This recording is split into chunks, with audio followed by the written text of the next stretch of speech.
How are you? I'm good. How are you Yeah. girls? Really Excellent. good. Better now. You're Ye Yeah. "Mm, We're standing proud in our authenticity. why not? Why not? Or you could just sit there quietly in your authenticity. Either way is fine. Um, Probably I not. was huh? Probably not. No. I'm Yeah. probably not going to sit anywhere quietly for long. Yeah. Yeah, you seem like kind of a go-getter. Just a little. Um, I was just telling Ashley about this last month. I went back to my hometown and reconnected with a lot of family. And I had been kind of, well, basically estranged for about 20 years.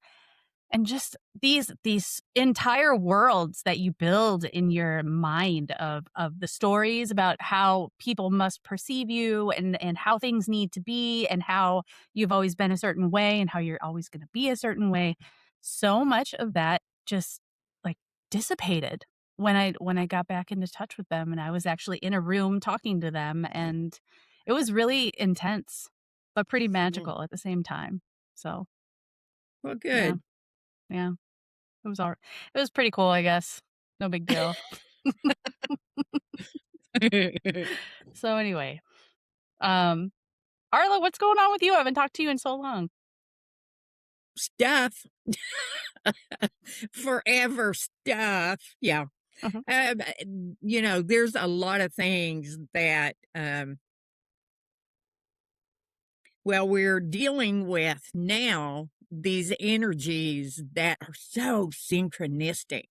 It's just like every day there's something that, you put something together, and, basically, even like Matthew and I have things that happen every day where we either think something or we're talking about something, and immediately that in some other modality uh, is said and talked about.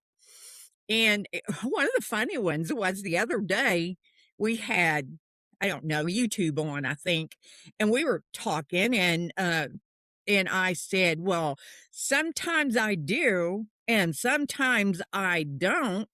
And immediately on YouTube, that person, and I don't even know who it was, said, sometimes I will. And we both looked at each other, and Mm. that stuff is happening constantly. And right now, we're going through this phase where we talk about something one day, and the very next day, we see that same thing in some form. And so, we still get those other little things, but now it's like that. Um, you're talking about something one day, and the next day you see that very thing being talked about. Mm. And so it's just getting more and more and more, and that's just the consciousness raising. And a lot of people say, well, the veil's getting thinner, but it's the synchronicity of life. It's all that energy that we are connecting to, all that energy that is around us. And for me, that's just like, the universe saying, okay, you're going, you're doing good, keep on. So Yeah. it's really cool. It feels like we're finally starting to remember that we are a collective. And that's kind of that's part of it, right? It's Yeah. Yeah. we're all one energy, and when one person feels something that you're connected to, it's going to reflect back to you, and we're all just reflections of each other. And yeah, I've noticed a lot of that Yeah. myself. I was just telling Ashley that I have a brother who lives in my area, and we really have nothing in common. We kind of never really got along, and the stuff with that's going on with my family now, I realize that it's really time to actively come together and to become more of a group. because we all came down here as a group to do stuff together. So it's time. And so I had never told him anything about my relationship with the Sasquatch people. And over the Christmas holiday, he dropped off a present to my house. And I got back from being out of town and I opened up the present. And it's this homemade block of wood that is like dyed black. And it's got a stencil on it of a Sasquatch. But they're doing the little heart shape above his head. Oh, cool. Yeah, and I was like, "How specific is that?" And so I texted him, and he was like, "Yeah, I saw your Facebook. I didn't know you were into Bigfoot, but I got to tell you, I saw one last summer." And I was like, "What? I No love it. way!" And he drives for one of the delivery companies, and he goes out into some pretty rural areas. And he said one ran across the road last summer, and he's like, "I've told my wife and my family, and they all just laugh at me." And I was like, "Well, I'm not going to laugh at you."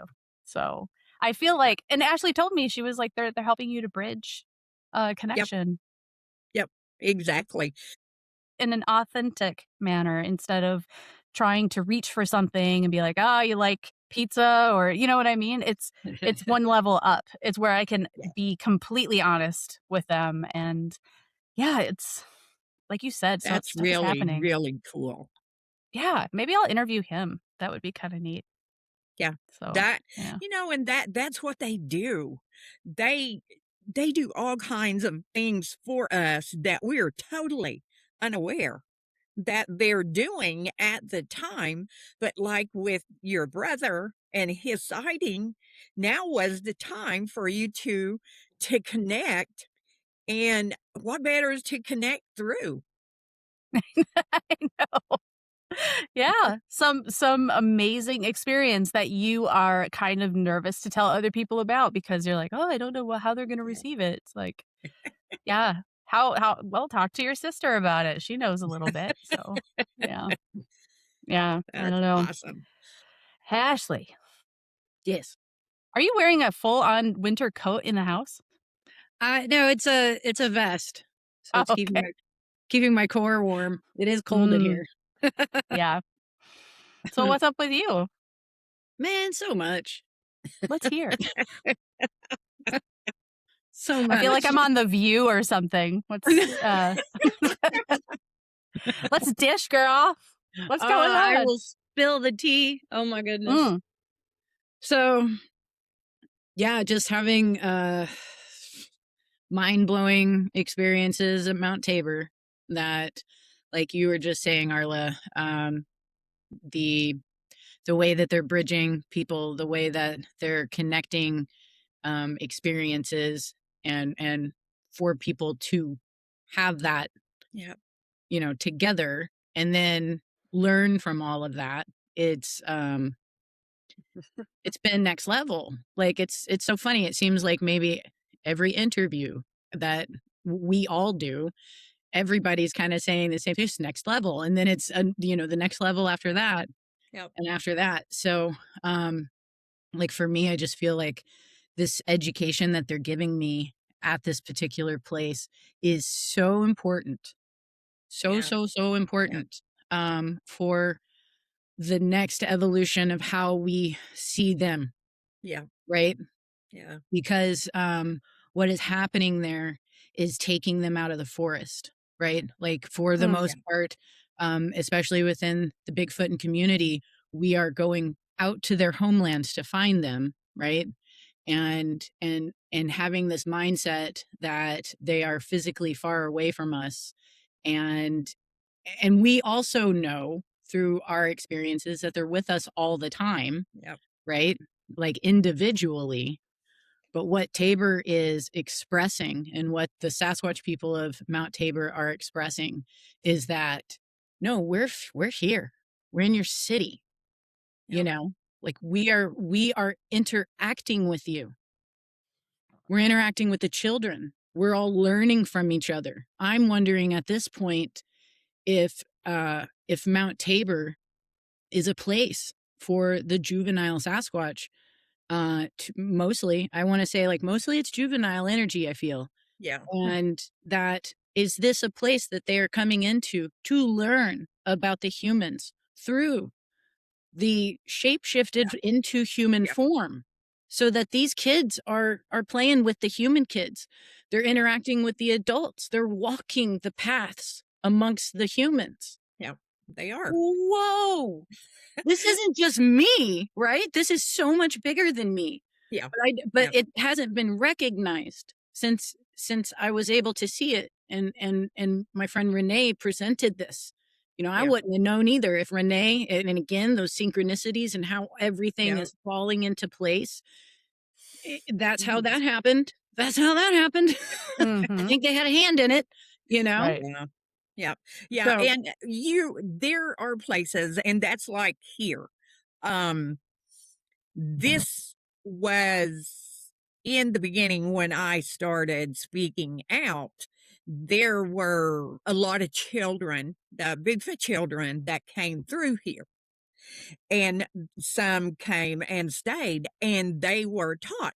Indigo was taught from the time he was very young. There was a teacher, in my case, it was Kashima, who came and readied him for what he was going to do as far as presenting himself through my role and my traveling and, that type of thing. And just showing that that connection isn't just when you go out in the woods, it's constant. When you travel, and the way Indigo showed that so many times, he showed up there where we were, a long ways from here. And he always had a glyph signature that he left when I would frequent someplace there. When we were out camping or whatever, he would do that. He even, his voice was recorded. His voice is very distinctive, and people knew immediately that's Indigo, doing that. And interactions of things he did there, showing people that this was Indigo. He wasn't back in Oklahoma. He was in Georgia. He was in New York. He was in the Poconos in Pennsylvania. He was in Washington. He was in BC, California, Oregon. He was all over. They are not earthbound in one space. And they are showing that. And now they've, with Ashley, she was so willing and so open. And it was like this big door opened. And they said to Ashley, come in. We're going to teach you some things. We're going to show you some things. And then you're going to go and share these things. And that's what happens when they work with us. Then we take that out. They're stepping up now and doing more themselves than having to come through us to present that. They're in your face. So many people. It's just amazing. I really think, there's been this handful of times that I can look at these interactions with humans that I've had, mostly children, and, going through like the analysis of the experience, in a thoughtful way, it's like, I don't know if those were humans. I have to question it. I have to, Yeah. especially because of what they said, especially because of how they acted.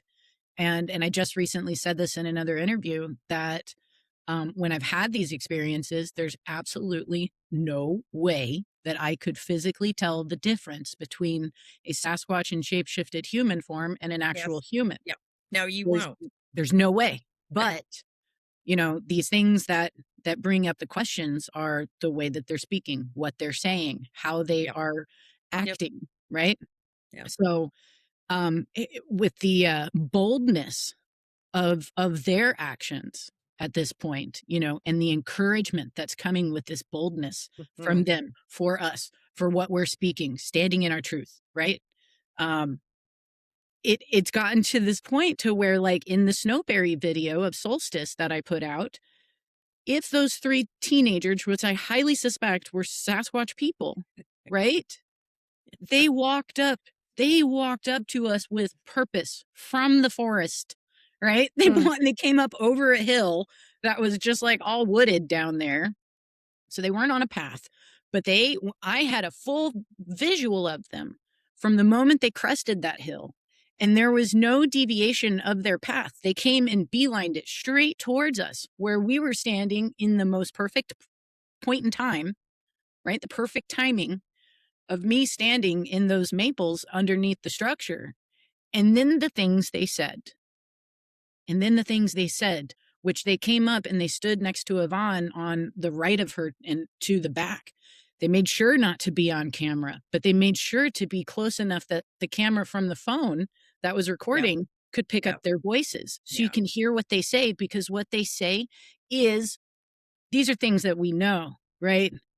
But they're massively important, and it's really, really good to contemplate what they are saying. And, sure, it's Portland. Sure, there's, teenagers who are probably thinking in these terms and philosophizing, with this philosophy and deep, like, understanding of things. Sure. Yeah. But those other aspects of what happened with that event, again, lead me to question whether or not those were Sasquatch people, shapeshifted into teenagers so they could relay that message. And that's bold, right? Like, that is a bold thing to do for the Sasquatch people in terms of getting a message across to us, to stand right behind a camera, in a shapeshifted form. So I just, oh, sorry to interrupt. What was their message? I haven't seen the video.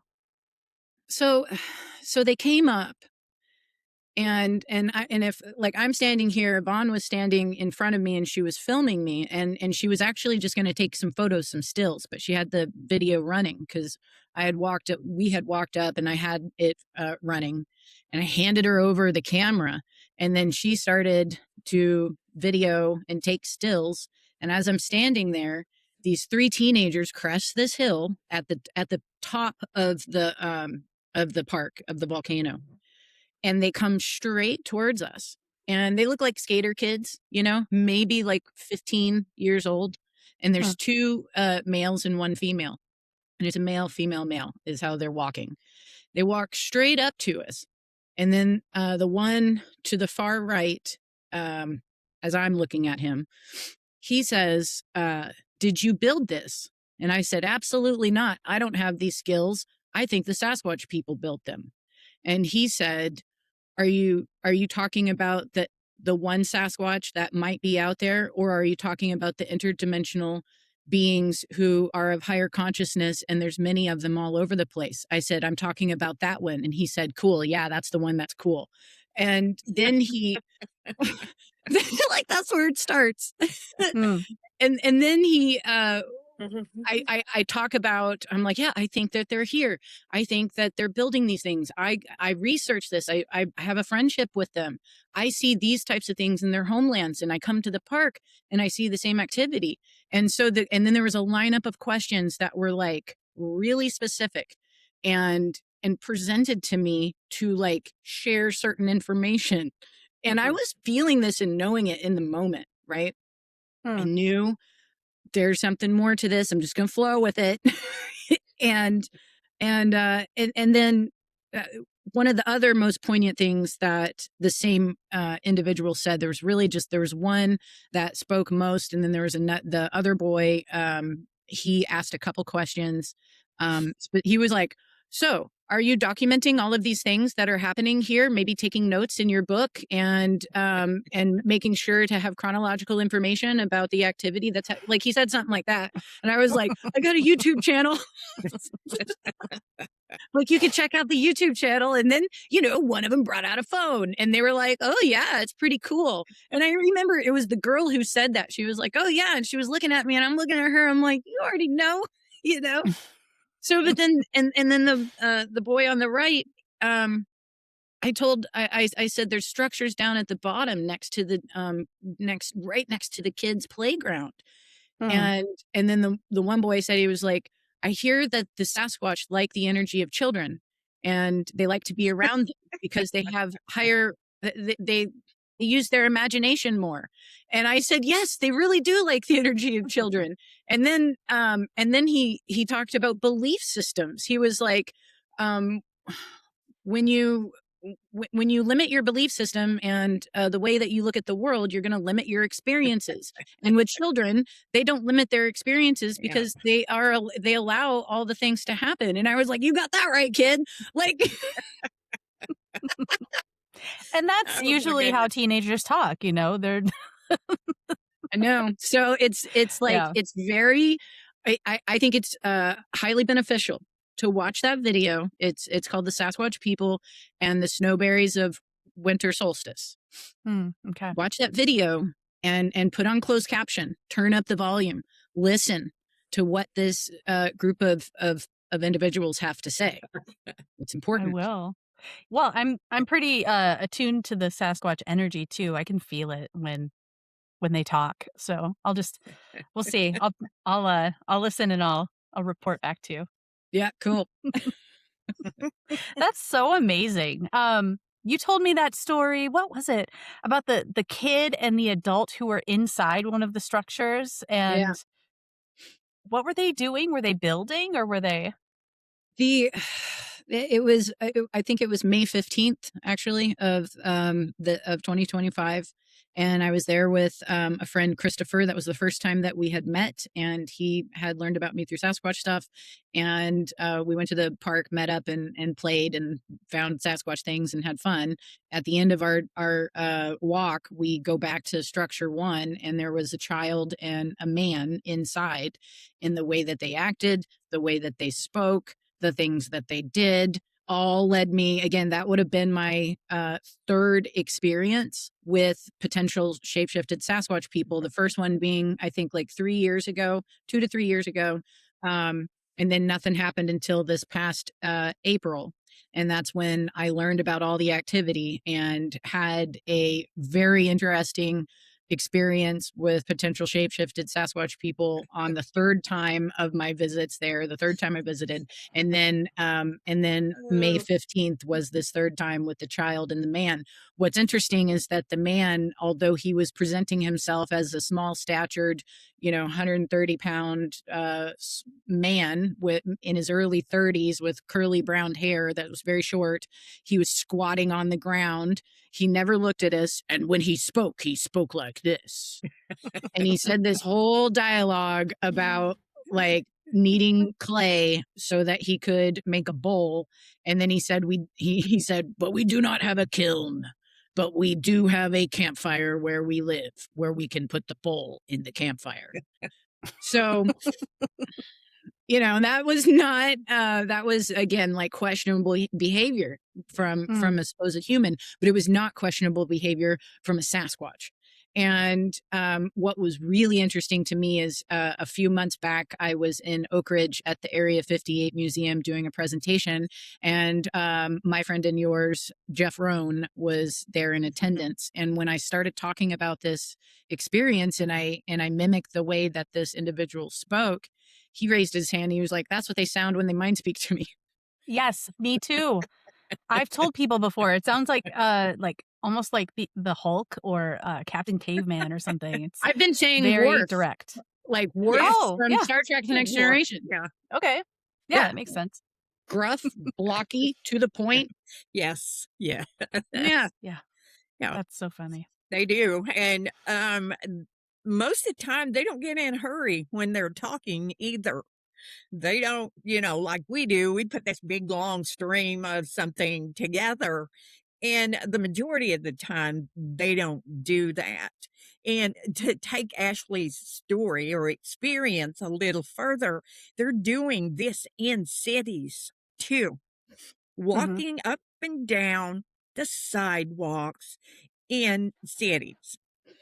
And the interesting thing is the star people are doing the same thing.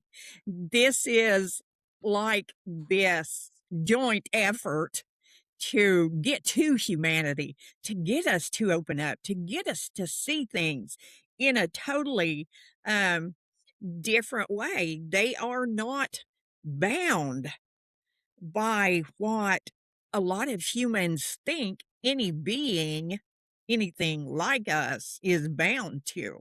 They, Hmm. people all the time ask me, say, well, what do they eat? Well, they eat what they choose to eat, but they don't have to be here to eat. They're multi-dimensional. They are not just interdimensional, they are multi-dimensional. And so they go and come as they choose. And, this whole thing of the shape shifting is just as comfortable to them as walking into a room full of people that and everybody's like, "Oh, hi, Ashley," and just you're automatically connected. Yeah. Yeah, And oh, go ahead. No, go No, ahead. go ahead. well, there's there's definitely, I'd say, like an effort by the empire that likes to invert everything to solely focus on negative beings that shapeshift. And when we think of shapeshifters, we're Yeah, constantly thinking of skinwalkers, we're yeah, constantly thinking of reptilians, we're constantly thinking of lower, vibrational beings. And sure, that exists, right? But it's not just for them. Like the higher dimensionals are doing this as well. It's something that they know how to do as well. And they are on the city bus. They're walking down the street. They yeah. are They're in front of you at the everywhere. grocery line.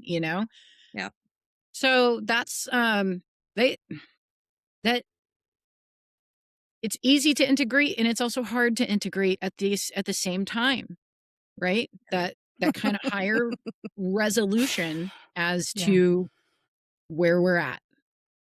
yeah, Absolutely. yeah. And well, Absolutely. as the vibrational consciousness opens up more and grows with humanity, just the whole energy that surrounds us is more conducive to seeing things that we might not have seen otherwise. Um, One of the things in the shape, the shape shifting, and um, Kashima calls it the place where they go. So it's not like this total change, basically.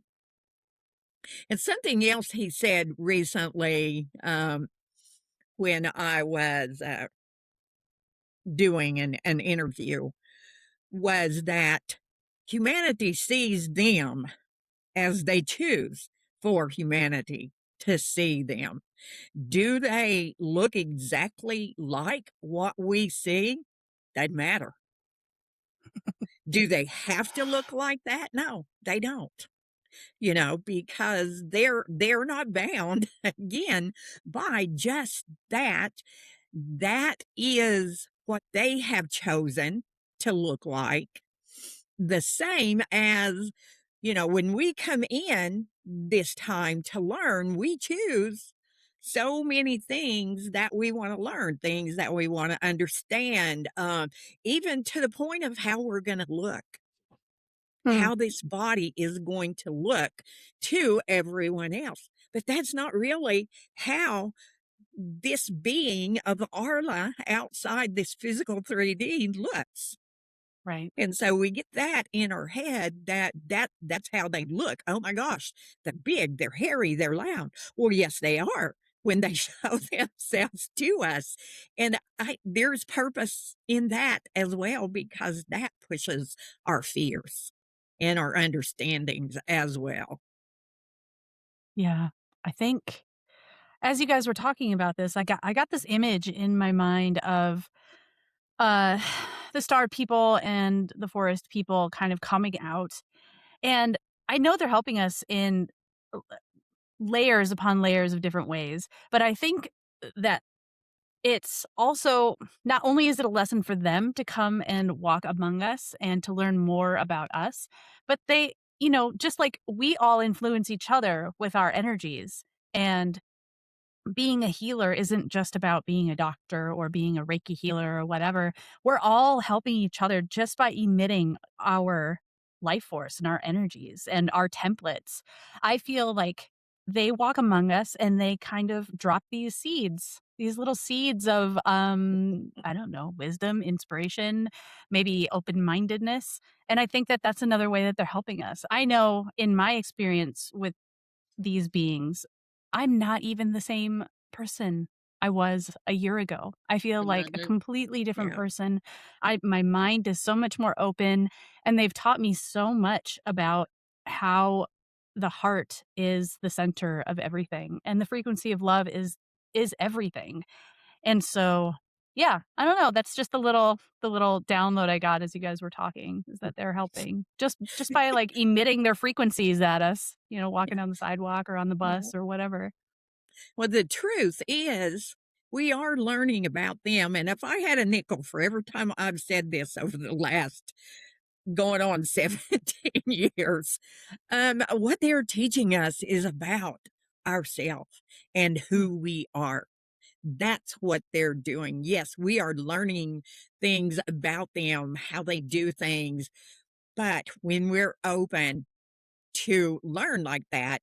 And then if you feel like there's something that you're not understanding or it's holding you back in some way and you release that, then you begin to understand more and more. And they know that we are love. We are here at that point when our spark comes into this 3D existence on this earth. We are love. We came as a love spark. And hmm, then along the way, things we learn and different things, mold that. And then it's chipping away that mold and letting go of things that we truly begin to understand who we are in this whole thing. And yeah, that's a pretty tall order. And it is. they are wonderful at doing that as well. I think that they're trying to teach us as well that we're all multidimensional beings, not we can do what they do if we would open ourselves up to it. Yep. And yeah, I don't know. I'm just so thankful for this whole thing. I'm so grateful. I love them. Yeah. Yeah. I love them too. Do you, Ashley? I do. Okay. Yeah. Seems like it. Well, I wanted to I haven't done this yet, but I wanted to talk a little bit about the symbolism of the circled cross. Um and just kind of some of the things that I learned about that. I don't know if you've seen the latest video that I did, but it's called the Sasquatch People and the Circled Cross. It was like, what was it?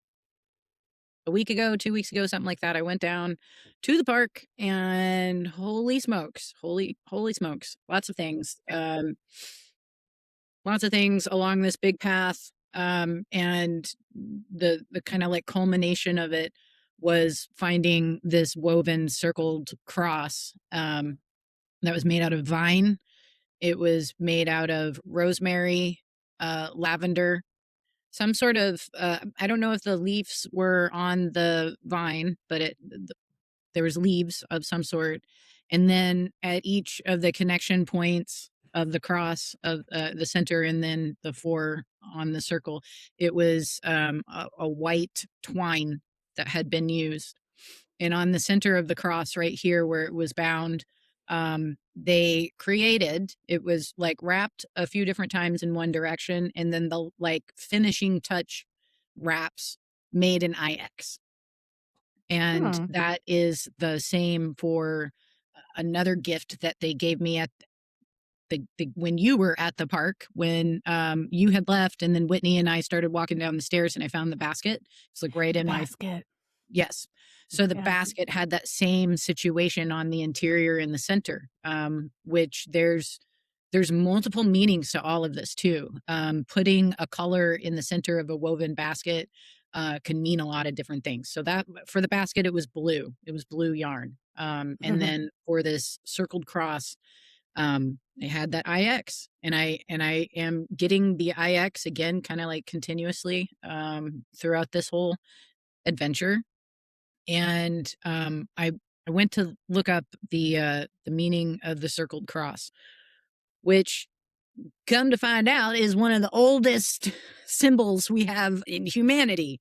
And it means so many beautiful things to so many different cultures. And let's see here.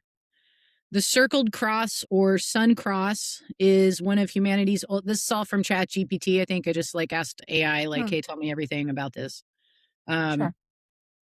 Circle cross or sun cross is one of humanity's oldest and most universal symbols with esoteric meanings spanning prehistoric, classical, and modern traditions. Historically, it represents the intersection of the physical and spiritual realms.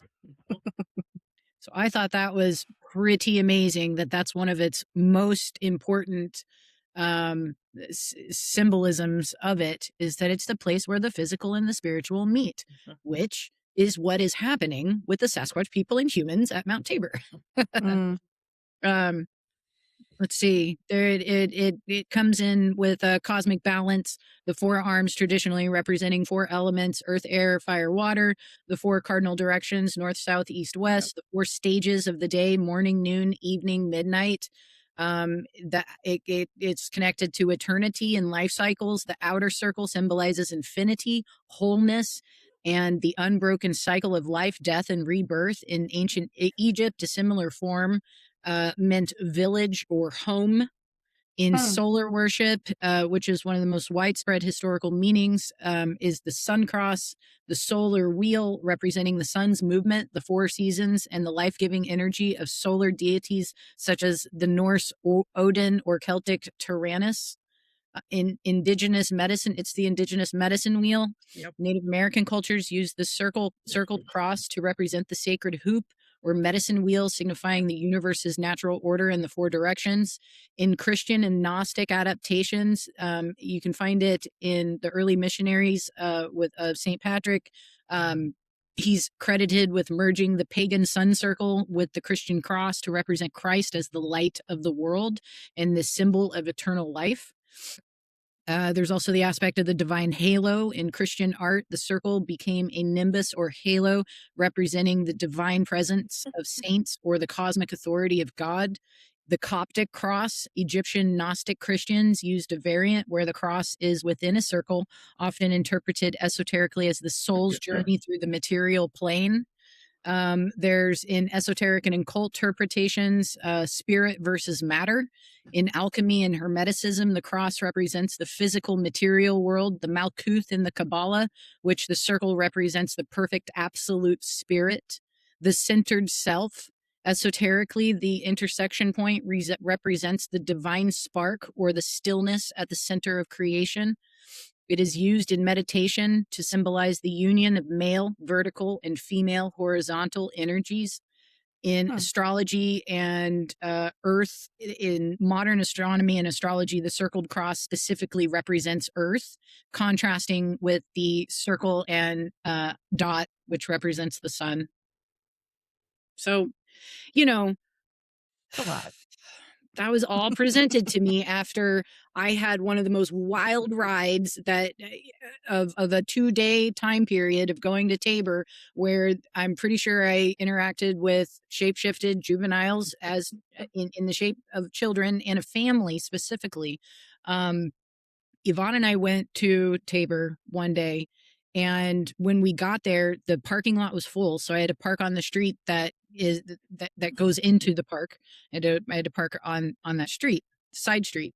That side street goes up, and to the left of it, up on the hill, is where most of that activity is, and where I took you, Gina. And as we're standing there, I witnessed this woman coming down to where there was a bunch of tree parts and limbs and whatnot on the ground. And I'm watching her just like pick them up. She just looks like a Portland lady, right? Like she's got a puffy vest and her jeans and whatever. And she's just picking these things up though, and then like throwing them all under her arm and then walking over to a brand new structure. that's on, like, just kind of that corner area where those two roads meet up. And it was just like right up here, being built off of a tree.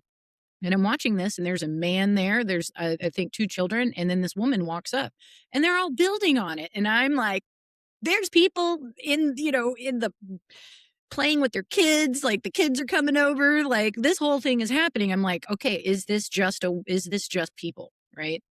Well, they continue. We don't go up there. We go over to the Throne of Fall, which is kind of in between structure 1, structure 2. And this is over 200 feet away from the people and the other structure, but we have an unobstructed view of them. And so we're kind of just standing there, not doing anything except for watching them. And the father, was squatted down again. He was in that squatted position, and his back was towards us. And the mom was doing things, and the children were doing things. Their attention was on the build. And then he stood up and made a full turn around and stared directly at us and just watched us. And then I like turned my head down. I was like, he's looking at us. He saw us. He's looking at us. And then we just started looking at the structure or whatever. And I'd look over every once in a while. And then I saw that the whole group as a family moved away.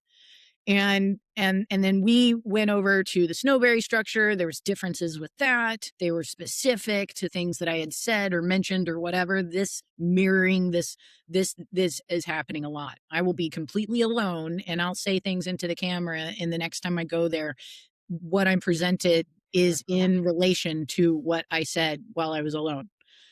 So we're over there, and we have this, it's kind of like a triangulation of the Snowberry structure, the new build, and the Throne of Fall. So we're kind of like looking down the line, and the people are gone from the structure. So we walk over to the structure, and then very soon after, a little girl walks up, and she's got her like jacket or hoodie or something like kind of pulled up and used as a basket, and she's got a pile of Douglas fir cones in there. And then she's like setting him down and putting him in very specific areas. And I was like, did you build this? And she was like, yes, me and my family built this. And I was like, oh, okay, well, it's very cool. I think it's very nice. And I was like, you guys live here? And she goes, no, we live in Chattanooga. Okay. And she was like, we can't finish this. We have to go back to Chattanooga. And as she's saying this, she's small. She's like 10 years old, right? And so like, I'm taller, and she's looking up at me. She's like kind of looking down and looking up like this and gauging my reaction. And it's like, this behavior is of an adult, right? It's not the mindset, the way that she's speaking. And then this just kind of like obvious to me way that she's gauging my reaction to the things that she says. And so that was like day 1. And then day 2, I go back and I go on this like insane journey all throughout the park. And one of the things that I did on solstice is that I took a piece of Larimar, and Larimar is a stone that is connected to Atlantis. It holds the ocean, and I had brought a piece of that to gift to the park, to gift to the people, to gift to the situation of, these beautiful moments, and to the Sasquatch people. Like, I took this little piece of Larimar that was pretty much kind of in the shape of a pyramid. It was a shard, a little tiny shard.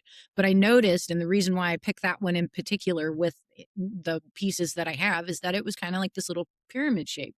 So I took that and I stuck it in the tree, in the bark of the tree. So it like, and I pushed it all the way down a point with the point in. So it kind of like stuck flesh to the bark, like a little thumbtack. Right.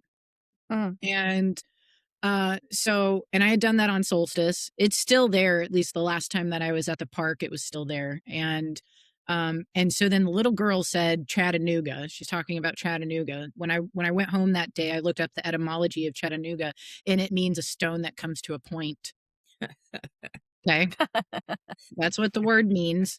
What is the volcano? Is a stone that comes to a point. The mountains are stones that come to a point. That little piece of Larimar was a stone that went to a point. And then right before I found the circled cross, I found a blue stone inside of a tree, inside the bark, in the same manner that I gave them at the top of the park. And when I pulled it out, I realized it was in the shape of a pyramid. It was a stone that came to a point, Uh, right? Yeah. Wow. oh, gosh. Wow. So, what do you make of And all this? well, and the stone, when I did like a Google like image search, like what kind of stone is it? Uh-huh. It came back as either blue calcite, or angelite. And I thought that was Oh. really interesting, and then I just there's that whole like way that I presented on social media about that experience. Like, I had put the song in, Angel's Walk by Paul Westerberg, which I love. It's a really great song. But I didn't know that it was potentially angelite when I did that. So that I was love funny. Angelite. It has such a nice soft energy to it. Yeah. Yeah. I So remember feeling Oh, go ahead. I was just gonna say I'm so deeply honored. I'm so thankful. I'm so grateful. I'm filled to the brim. I'm overflowing with so much gratitude, um, for these experiences and being able to share these experiences, because there's so many people who are connecting to what's happening there to their own experiences. And then it's, this bigger picture is forming of like, this is happening everywhere. It's, Yeah. That's the key right there. It's happening everywhere. And Matthew and I were talking earlier about something that this person had come up with, and he said, that's really cool. They came up with this. And I said, well, they are presenting that they came up with this, but that same thing is being presented somewhere else as well. And it works that way with this. We may think that we're the only ones who have seen this, but we're not. There are many, many others who are having these experiences around the world, basically. And through social media, which has so many wonderful properties, we are able to share our stories and connect with other people who have their stories. And, all these years that I've been in this, I've had so many people say, I was experiencing that, and I didn't think anybody else was going to understand. And so everything that we're doing and that's being presented to us and that we in turn then present to others is connecting us, even though we might not know that we are connected to that happening on the other side of the world. We do know that within us. We do understand that that energy connects us all. And, there's a lot of stuff going on in this world, but I just feel so blessed to be here at this time with all these wonderful things that are going on. And the more that we bring that forward, the more of it that we begin to see. And I made a post the other day about the monks and all of this that they brought, and all this love and all this wonderfulness that's been happening. And I said, well, my Facebook feed has changed. Now it's all this positive stuff that's going Mhm. on, and that is so special. And there was a guy posted today that said something, it's remarkable. I shifted my thoughts of what's going on in this world, and my Facebook feed Yep. shifted. You so, what are you putting out? Are you putting out enough to shift your Facebook feed? Well, the interesting thing is when you're putting all of that out and sharing, that's where your focus is. Mhm. And that's what you're calling to yourself, is that. And that's what the Sasquatch people are amazing at doing is helping us to shift what it is we're focusing on and bring all of that other, and that doesn't mean that we stick our head in the sand and we don't see all the things that are going on in this life, but it just means that we keep that joy, that connection that they give us and continue to share because everyone is a lifeline for someone else. And they are wonderful at supporting us in being that. Mm, that was Yeah. so beautiful. I love that. And it's true, your thoughts are what create your emotions, and your emotions are what create your emanation, and your emanation is what creates your reality. And so I don't, not to be super simplistic about it, but your perception is so important. And when your focus and your perception are on everything that's messed up with the world, that's just going to perpetuate. That's all you're going to see. But if you're able to shift your perspective and you're able to see the nuggets of possibility and positivity in certain situations, it kind of snowballs. And then after a while, you're kind of more surrounded with the positive, and it is beautiful to see. I've seen that with my own reality in the past few years. I've done a ton of work. And I don't even want to call it work. It's just introspection and realization about Mhm. who and what I am and what I'm putting out into the world. But I've shifted so much, and I'm so thankful for it. And the Sasquatch people have played a huge part in that. And the star people. And even all my little dogs, they've Yeah, helped. Yeah.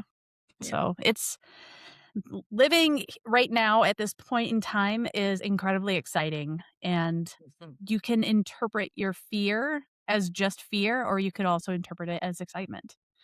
And try to flip it. So it's not all so serious and scary. I know things can seem that way, but the more you can shift your perspective, you can kind of understand maybe creator's point of view, which is that everything is perfect. And Yeah. everything is here to teach us, right? Yes. Yes. Yeah. Like there's nothing in this life that doesn't happen without benefit, you Yeah. know? And that includes the worst aspects of, collected humanity and the way we treat each other, all the way to the highest, most, loving ways that we can express with each other. Um, and and like you said, from creator's perspective, from that, how wild of a ride do you want? How much do you want to learn? What exactly do you want to experience? When Yeah. you think of that question or those questions when we are outside of this experience and in more of a direct, conscious, complete communication with God, our creator, and saying, well, what do you want to learn? Right? Like how do you want to experience all of that?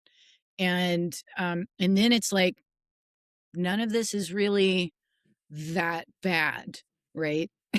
Like this experience in this world, even with, again, the most heinous ways in which humanity is doing certain things out there, it still has a benefit to those who participate in it because they're experiencing it, and Yeah. whether they like it or not, they're going to learn, on a soul level, whether they're conscious of that in this life or not. Um, so when we do shift that perspective of not being a victim to anything in this world, any of our experiences, there's no victimhood in this. There's only learning, you know. Um, th- then then we become a better guided witness to what is happening instead of something or instead of just being pure reaction to what is occurring, and then being manipulated emotionally by those who want to manipulate, and really like that emotional manipulation on the personal level is way more important to evil than the things that are making those emotions go rampant within. Mm. So like the personal way war affects you is more important to them than creating a war. because if the individual is wrapped up in some hardcore third dimensional experiences, especially negative ones, then that's where people can be better controlled and manipulated and force fed things, and then continuing down that path. We all have like the highest potential for how we can express in this co-creation, and the manipulation takes us out of our co-creative role, right, and keeps us boxed into an emotional reaction to the world around us. And then the co-creation goes, that energy goes to whatever that evil empire that is keeping this place as it is. And so yeah, when we disconnect and become a thoughtful witness to it, a discerning witness to what is happening, knowing that there is benefit, and that God knows what he's doing. Right? Like, God knows what he's doing. Maybe we should trust. Maybe we can trust the process. Maybe we can trust ourselves. Maybe we can trust that what we are experiencing here is for our highest benefit. Maybe we can trust in the fact that we're not victims. That's high stuff. That's big stuff. Bless you. Because we're co-creating, then we get into that co-creative mode. Then it's game on, then the power shifts. Then, what we have in our hearts gets expressed in the biggest ways, with not just us solely here, but within our communities, within the growing families, that we are building, not only with our human brothers and sisters, but with our extended family of the other dimensionals as well. What a ride. So good. I love it. I love it. I love it. I have a friend who, she mentioned something really cool the other day. She said something about how our personal belief systems and our stories that we tell ourselves kind of create their own little like video game rooms, and we can get stuck in those rooms for so long, and we're just building and building and building off of this story, and we think it's real, and all you have to do is open up the door and walk out. It's so all you have to do is change your perspective. And I think with everything that's going on right now, for me, one of my biggest challenges has been judgment, judging others, judging myself, judging my actions. And instead of being so hard on myself, it's so much easier for me personally to see when I do something that, I'm not okay with, or I see somebody else doing something I'm not okay with, to, instead of saying like, oh, you're a bad person, or, you got to do better next time, just to witness it and be like, you know what, we're all learning. We're all learning how to remember that we are love. And that helps. That helps me. And that's, So. one of the things Kashima said early on to me is to do not judge as good or bad. Ask yourself, are you compatible with that? Are you compatible with that thought? Are you compatible with that thing? Are you compatible with that person? And if you're not, just take yourself from it. And you could take that down to take that from your thoughts. Don't think in that manner. Just, take yourself from it. And that goes, with people that you are not compatible with. You don't, go to them and say, well, I'm not compatible with you, or you're doing things wrong, or I don't like how you're doing this. You just take yourself from it. And that's a hard place to be sometimes, but that keeps us in the space that we need to be in, to understand and to grow into who we really are. Hmm. I think Kashima's pretty cool dude. I think she was a really cool dude too. Yeah. I'm very, very thankful for the things that I've learned from him. Yeah. Those messages are the Kashima's messages that you share are like, they're so impactful. There's so much that is expressed in one or two sentences, you know. Yeah. Yeah. It just Not a lot of words. Not a lot of Yeah. words, just the words that are needed. I've talked to some about something Meridia had said to me when she was young. Meridia is Indigo's oldest sister. Oh, And okay. she had said something to me that through the years, I have found like layers and layers and layers to that one question. And what that question was, what is the human's fascination with their body? Now you can take that all around and up and down in all kinds of ways. But when she first said it, I just, all this stuff was going through my head. And I started thinking, well, is that about this or is that about that? And what I found was it's about a whole lot of different things. And that's what they do. They put the questions, they put the answers straight to us, and present it in a way. And like with Ashley, with having these things happen, even down to the pyramid shaped stones, that's a pretty straightforward answer. Okay, Ashley did this, we did this. That's very straightforward, and yet it's multi-layered as well. so many So, layers.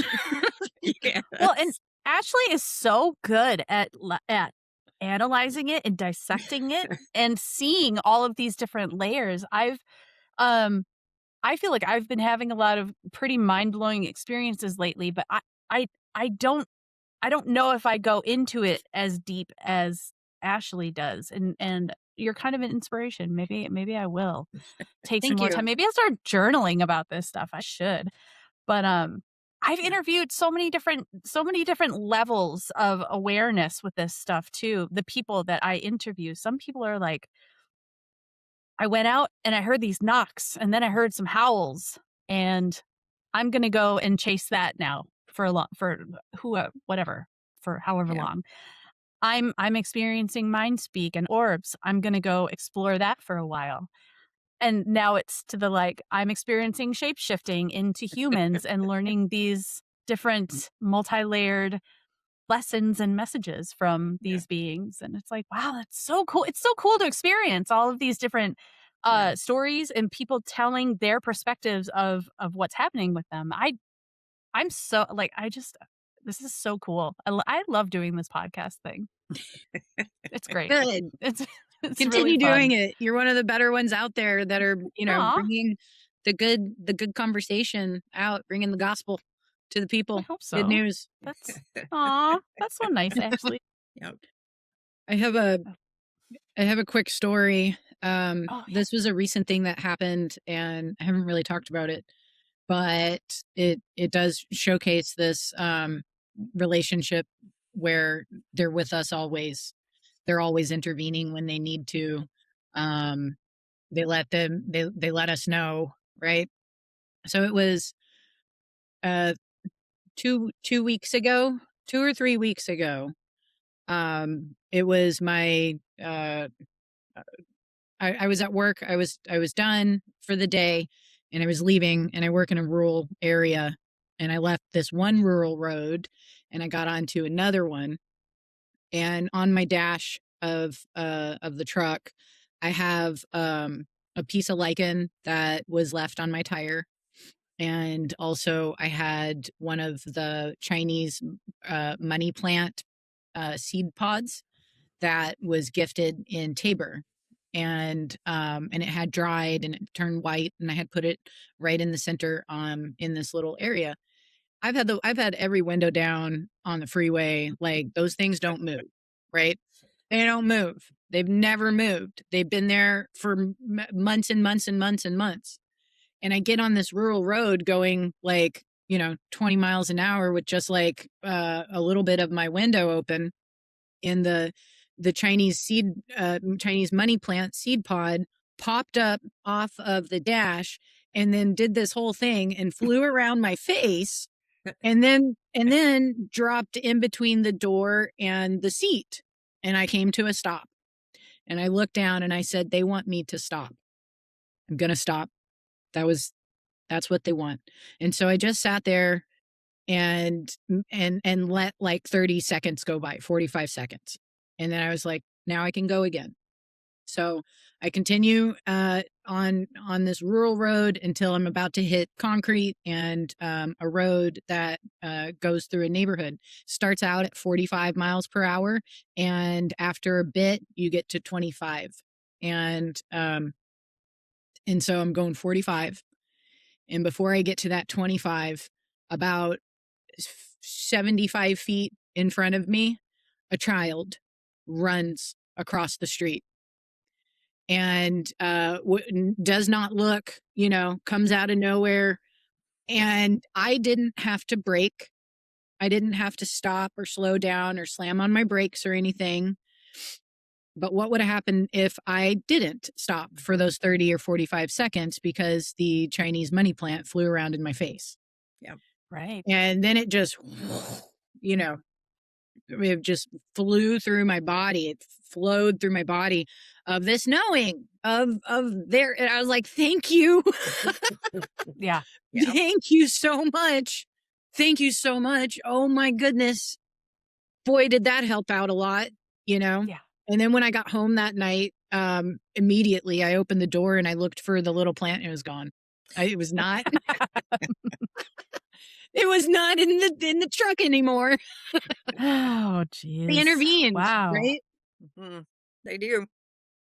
Absolutely. That was They do. amazing. They possibly saved some lives. Yes, they did. Yeah. Absolutely. There's no other way that I can look at that and say that it was all just coincidence. Especially since it originated as, being in the hands of a Sasquatch. Yes. Right. Yeah. Oh my gosh. Wow. Good stuff. Wow. Good stuff. Good stuff, eh? Well, my friends, good ladies, we have gone for 1 hour and 24 minutes. What do you think? Do you have any parting words of wisdom? Mm. Love yourself. Yeah. That's a good one. Yeah. Love yourself, and when you love yourself, you love everyone. Yep. You do. Yep, you do. And that goes back to something that Kashima said, years ago in talking about this level of respect. And, he went through, humans don't respect the air, they don't respect the water, they don't respect the earth, they don't respect each other. But the worst is you don't respect yourself. And that is so important. And that ties into love, because respecting yourself is loving yourself. Yeah. You are love in the truth of who you are. And the way that you can truly know what it is to love, like Ashley's saying, love yourself, respect yourself, be kind to yourself, compassionate. Because when you're feeding yourself those things, you're going to want to feed everybody else that too. And actually, you do. When you feed yourself, that goes out to everyone. Yeah. Yeah, it just emanates. I think that's a good place to leave things. Is to love yourself more. Whatever that means to you, whether that means putting a Post-it on the mirror and telling yourself you love Yep. yourself, or however that shows up. I think it's probably one of the most, if not the most important thing. For sure. Yep. It would like if we lived in a realm-wide human society where people actually fully 100% loved themselves and respected themselves, none of our problems would be here. that we have. None of these lower places that we have to climb through and learn from and all of that. And it's all there and designed and with purpose for us to learn and grind and, get our and have that experience. But if if that is not a necessary step anymore in the progression of a soul, it is because they came to a better loving of themselves and a better respect of themselves, and therefore they won't participate in the activities that bring people down, the warring and the misdirected hatred and all of these ways that that are expressed and in this realm. Like, it all goes away when there's self-love and self-respect. Yep. Holy What do they smokes. call that? A life hack? Life hack. Self-love yes. life hack. You can hack through all of that stuff by just coming back and actually, really loving yourself. And what does that look like? It means that you love yourself enough to heal. You love yourself enough to treat other people correctly. You love yourself to always look for the betterment within, and be humble enough to know that there's growth within every step. There's never a moment where we reach the pinnacle of growth in this experience, right? Like, that happens later. And there's no need to chase that. There's no need, the rest and the ways we get to evolve in that way. Like, it just happens, and it starts with self-love, self-respect. Man, so big. Thank you, Gina. Thank you, Arla. You're welcome. Thank you. Blessings to both of you.